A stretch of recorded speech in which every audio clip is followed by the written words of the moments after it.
Welcome to Banfield. A warning for you tonight. Online scams like we've never seen them before. Call them scams on steroids. There are some new techniques out there that crooks are using to swindle your life savings, and they are so good that even the people whose job it is to detect online scams are falling for them. Just a few years ago, the scams were really easy to spot, bad spelling mistakes and suspicious addresses and the red flag Nigerian prince immediately requesting money. But that is not the case anymore. These new scams are so subtle, realistic, and specific that it's easy to think you're actually talking to a family member, a friend, a store, or even a bank. But they are con artists. Let me show you a few scams that were just sent to me as recently as today. Some easy to flag, some not so easy. So the first one's pretty straight to the point. I have a deal for you. I'm like, nobody would fall for that. Here's another one. The subject line says, nice to mate you. Okay, aside from the fact that the scammer wants to mate me, he goes on to say, hello, I'm a senior marketing director. I have a client who has an interest in investing in your country. Kind of another no-brainer, but it gets worse. This next one looks pretty real. 2022, welcome to your life insurance offer. But the graphic says Invoice Ninja. So you might feel compelled to take action here, especially if it's an invoice, right? And check out this next one. Due to a system error, you were double charged for your last order. A refund process was initiated but could not be completed due to errors in your billing information. I have seen and heard that a lot before. And it's worrisome because this has a really legitimate Amazon logo, has a reference number, all of it looks very legitimate. Stuff I've seen before and responded to before. And here's another one, supposedly from Amazon. And it reads, we lock your Amazon account and hold all of your last orders. To unlock your account, you can click the button below and proceed with identity verification to prove that it's your account. Now, if you're slightly diligent about things like security, I am, you might want to try to verify the emailer. That's when you just go and hover on the emailer's name and then you click it and it should come up with a real Amazon.com or something. And in this case, it does come up from a legitimate account, believe it or not.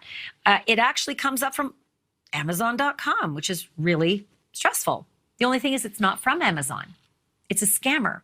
And the scammer has masked Amazon's email address so that it really does look like Amazon.com.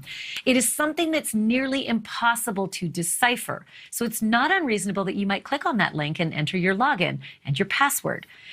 Anyone can fall for this, especially folks who aren't that tech savvy, but even young professionals who know what to look for.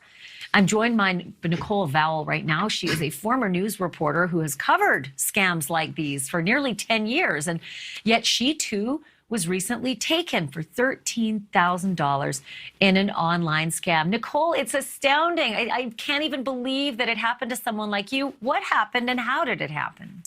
Yeah, just hearing all of the stories from the scams that you were just mentioning that you've gotten, it seems like, red flags would go off sooner than they did, but it didn't happen that way for me. I was on Instagram, it was just before the holidays, probably around November, and a friend of mine who I've known for about 10 years, I've been friends with him on Instagram, friends with him on Facebook. It was his profile. He posted a story, an Instagram story, and it said he was giving away money for the holidays for charity. And if I could name a name that started with an A and ended with an A, then I would get $1,000. First, I was like, okay, whatever. I sent him a name, Elena, I think I used, was the name that I sent him. And then he goes into this spiel about if I want to invest with this company. He works for Pepsi bottling company. And he sent me this whole spiel. And I was like, no, I'm good. Like, Darius, no. Like, I just was bored, honestly, and sent the name. And then he's like, no, Nicole, seriously, you can invest with me. Here's my ID. It's me. He sent me a photo of his ID on Instagram in my DMs to prove that it was him and that it was a legitimate investment opportunity. So I was like, okay, Darius, like, tell me a little bit more. And I've known Darius for 10 years. So I figured, he's a really great guy. I owed my mom a little bit of money for something. I was like, I could maybe make a quick return on investment and pay my mom back for the holidays. And so one thing led to another. I ended up investing a little bit here and there over a couple months, and then $13,000 later, I He realized didn't give you the that return that you expected. Here's what Not at all. what I find shocking about this. It isn't that someone you know reached out and said, "Hey, do this." It was someone you know reached out to you with language that was specific to you, with an ID that was obviously his. Whoever had his whoever had taken over his identification knew him to a T and knew the connection between the two of you. And so it just looked and sounded like this was your friend Darius. It's a little unnerving. It's a lot unnerving. It's so unnerving that I've like completely gotten off social media and I don't know who I'm speaking to. And partially to detox from social media for the beginning of the year, but also you don't know who you're speaking to. And how we figured out this whole thing was I had made an investment. It was just before the holidays. I was visiting Michigan. I was like, I know where Darius works. Let me just like go to his work and like talk to him in person. A friend of mine who had his phone number, which I did not have because I'd moved around the country for the last 10 years for my job in TV news. I lost some phone numbers along the way. And so my friend had his phone number. We called Darius on the phone and say, "Hey, Darius, we're going to come by and get the money that, you've been talking to Nicole about." He's like, "Oh, no, wait. No. My Instagram has gotten hacked. I got scammed. They stole my identity. They stole all of my social media pages, and there's no money." And in that moment, my stomach He was a victim too. dropped. My stomach dropped. I was like, wow, I've got had. Yeah. So. Did you have any recourse, Nicole? Could you chase it down in any way, or was it basically, well, that's a lesson learned and a painfully expensive one? Even though you're young, you could make it back.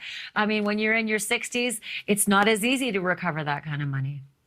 Yeah, I'm very fortunate and blessed to have the job that I have to earn the money back and put it back in my own pocket. But at that moment, I was, Darius, wait, you got to be joking me, right? So I ended up going to Darius's business.